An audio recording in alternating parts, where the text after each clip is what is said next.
Hey friends, welcome back. Week 3 here for Art at Home. We are talking about the artists Vincent van Gogh and Georgia O'Keeffe. So this is our Georgia O'Keeffe that we're looking at today. I know it's a little bit hard to tell what this is, but it's a flower that she has zoomed in on and painted very lightly, very delicately. Okay, so she really liked to take things and really look at those small parts and blow them up really big. And these are very, very large paintings if you would go look at them in the museum. Our other artist is Vincent van Gogh, and this is a self-portrait that he did. And if you notice, there's a lot of line in this picture. He loved to work with line and thick paint.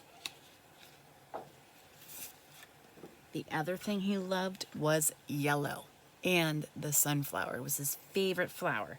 So he painted several of these, and if you notice here, this one's all in yellow. Quite a bold decision.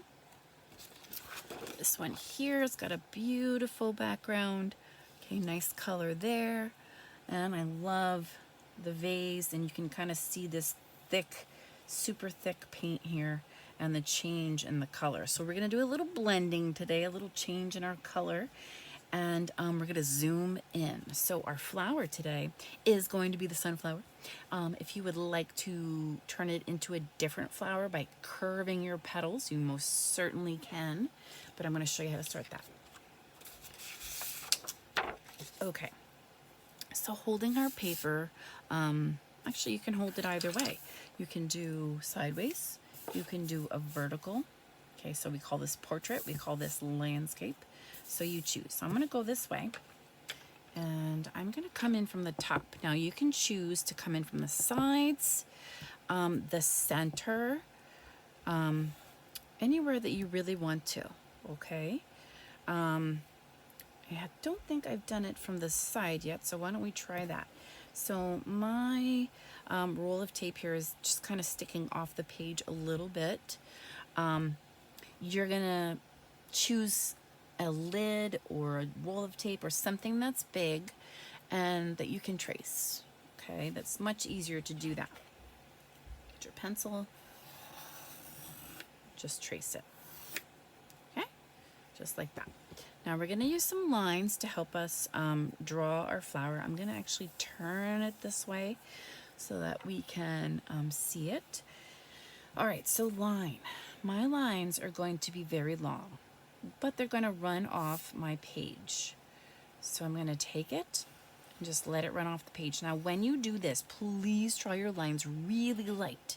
I'm going to draw mine nice and dark so you can see them, but we want them light because we're going to erase them later and we don't want to see them in the middle of our yellow flower. All right, so let's go here. Make that nice and wide. Let it run off the page. Another one nice and wide, running off my page.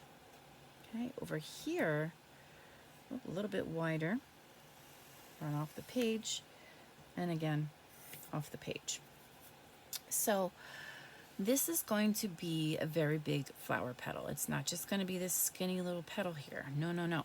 We want our petals nice and big so they can bump into each other. All right, so if I were off my page, I'd be like all the way up here to make my point, if you want to make it pointy. Come in, curve in, and hit that circle. Boop. Same thing over here. I'm going to skip about the same amount of space and curve it out. Okay, I'm going to do it also over here. I'm going to just turn my paper. And I'm going to actually just go up high on that flower petal. Same amount of space, curve it out.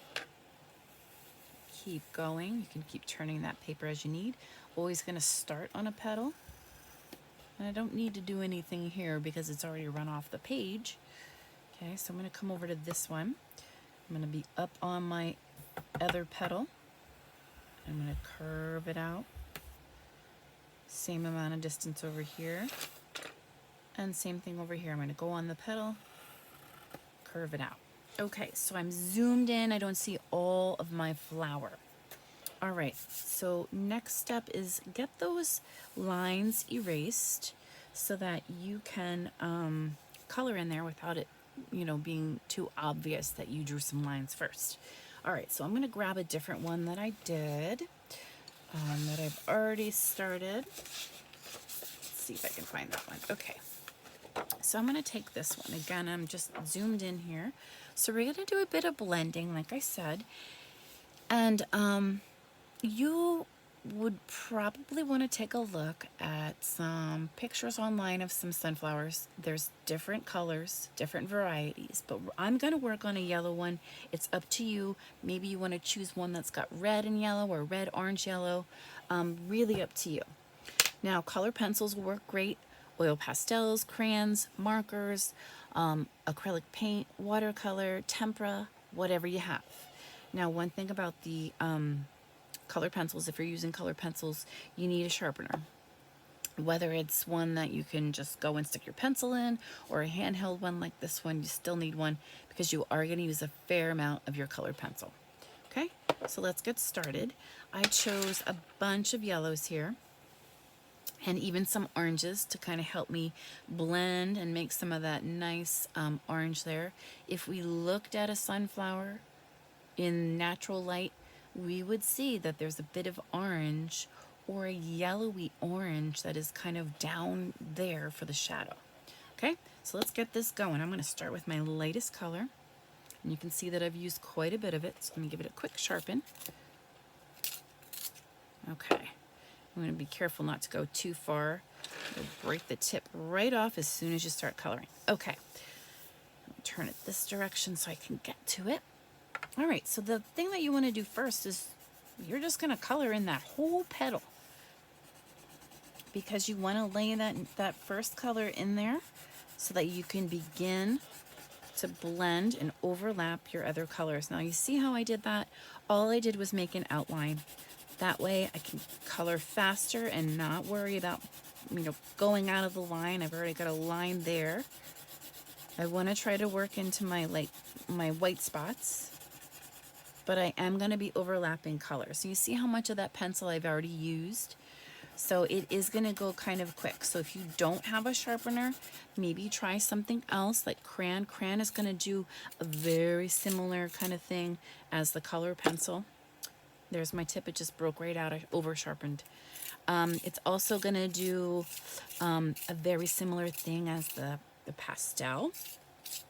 All right, so it's really up to you. What you've got is what you got, and that's what you'll use.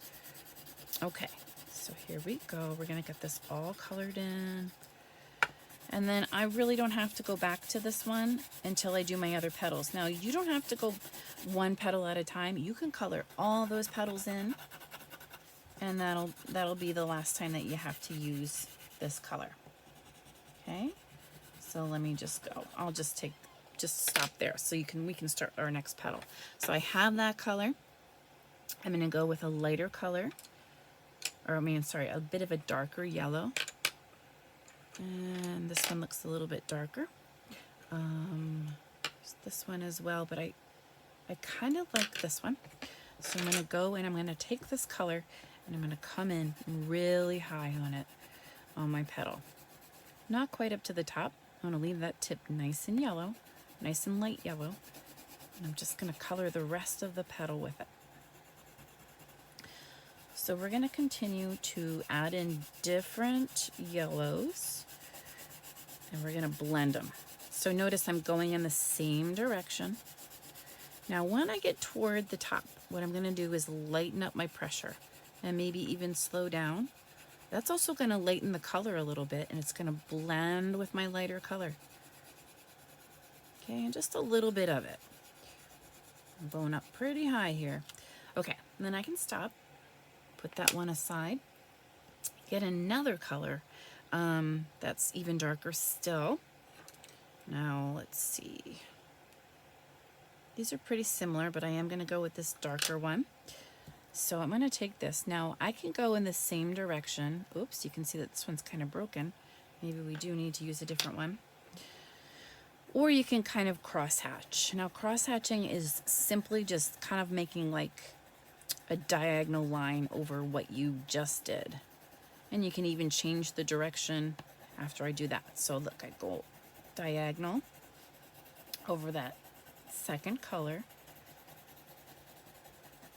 And then if I need to, change it and go in a different direction.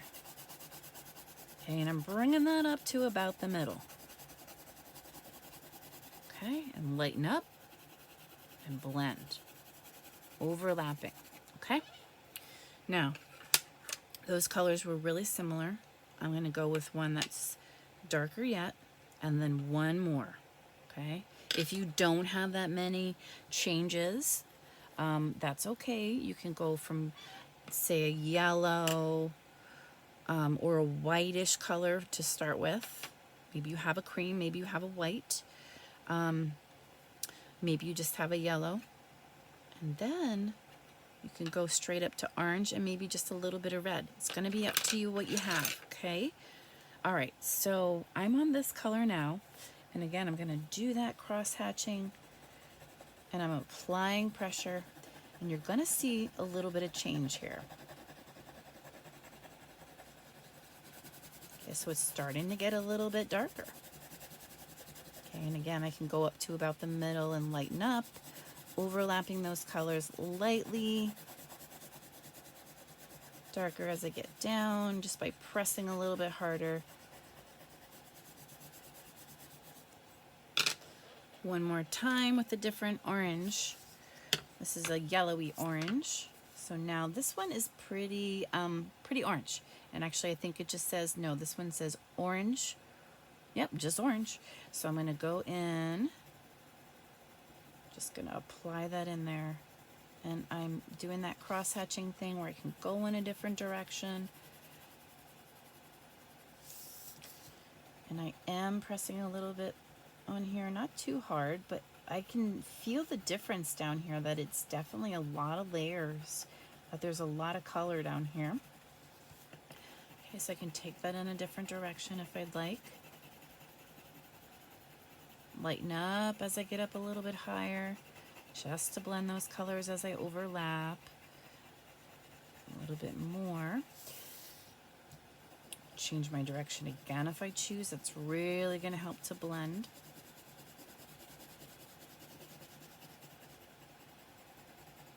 Get a little darker by pushing if I'd like.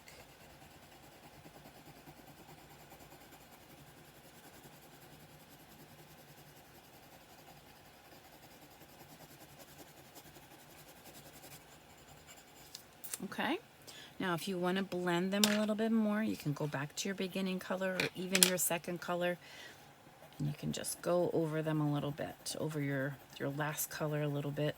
See how I'm kind of lightening that up a little bit. I'm choosing a different direction. Cross-hatching. Okay, and there you have it. So you can do all your petals like that. If you want to sneak in some red, that is okay too. Let me see if I can pull in a red here. This one's a little bit pinky, but we'll try. That's even gonna blend with your orange, and it's not gonna be quite as red. Now if you have a darker red, you might see it a little bit more. This one's more toward an orange, but I'm keeping this nice and low. Really making that dark. And as I get next to this, oh, it happened again. As I get next to this one, I can get it a little bit darker. Okay, so you can really try anything here. You can practice doing this on a blank piece of paper, just overlapping colors if you'd like before you start.